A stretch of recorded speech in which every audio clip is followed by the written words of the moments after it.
जो मैंने शिक्षित युवक घरे बस चाकरी पचर गोड़ाउं से केमी निजुक्ति न खोजिकी निजुक्ति सृष्टि करेंगे से दिगरे केमी आगे दरकार से सब प्रकार प्रोत्साहन सरकार देवा मन स्थिर कर वर्ष 4000 जो उद्योगी दिया सृष्टि करा किभଳି भाବରେ ଅଧିକରୁ ଅଧିକ ଷ୍ଟାର୍ଟଅପ୍ ଓଡ଼ିଶାରେ ପ୍ରତିଷ୍ଠା ହେବ ତାର ଉଦ୍ଦେଶ୍ୟ ନେଇ ଆଜି ଏଠି ପୂର୍ବୋଦୟ ଷ୍ଟାର୍ଟଅପ୍ ସଂଗମ ଆୟୋଜନ କରାଯାଇଛି। ସେ ପୂର୍ବୋଦୟ ମିଶନରେ ଓଡ଼ିଶାକୁ ସବୁବେଳେ ପ୍ରାଧାନ୍ୟ ଦିଆଯାଇଛି ଏବଂ ଆଜି ଏ ପୂର୍ବୋଦୟ ଷ୍ଟାର୍ଟଅପ୍ ସଂଗମ ପୂର୍ବୋତ୍ତର ଜିଲ୍ଲା 5ଟି ବାଲେଶ୍ୱର, ଭଦ୍ରକ, ମୟୂରଭଞ୍ଜ, କେଉଁଝର, ଯାଜପୁର ଜିଲ୍ଲାକୁ ନେଇକି ଏଠି ଅନୁଷ୍ଠିତ କରାଯାଇଥିଲା। ବିଭିନ୍ନ ପ୍ରକାର ଚର୍ଚ୍ଚା ଆଲୋଚନା ହେବ, 2 ଦିନିଆ କର୍ମଶାଳା ହେବ ଏବଂ ଆମର ଷ୍ଟାର୍ଟଅପ୍ ନୀତି ଯେଉଁ ଅଛି କିଭଳି ଭାବରେ ଷ୍ଟାର୍ଟଅପ୍କୁ ଆମେ ଗ୍ରୋଥ କରାଇବା ସେ ଉଦ୍ଦେଶ୍ୟ ନେଇକି ଆପଣ ଯଦି ଯାଇ ଦେଖିବେ ଆମେ 2050ଟି ଷ୍ଟାର୍ଟଅପ୍ ଏପର୍ଯ୍ୟନ୍ତ ଓଡ଼ିଶାରେ ହେଇଛି ଏବଂ ତା ଭିତରୁ ଦେଖିବେ ଅଧିକ 1300 ପାଖାପାଖି ଷ୍ଟାର୍ଟଅପ୍ରେ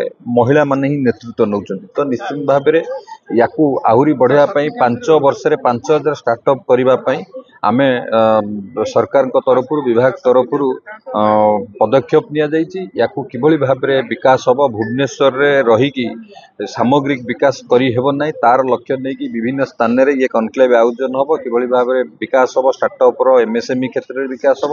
ଇଏ ସବୁ ହେଉଛି ସବୁଠାରୁ ବୃହତ୍ତମ ନିଯୁକ୍ତି କ୍ଷେତ୍ର ଏବଂ ଇଏ କ୍ଷେତ୍ରରେ ବିକାଶ ହେଲେ ମାନ୍ୟବର ମୁଖ୍ୟମନ୍ତ୍ରୀଙ୍କର ଯେଉଁ ଲକ୍ଷ୍ୟ ଅଛି ସମୃଦ୍ଧ ଓଡ଼ିଶା ହିଁ ସମ୍ଭବ ହୋଇପାରିବ।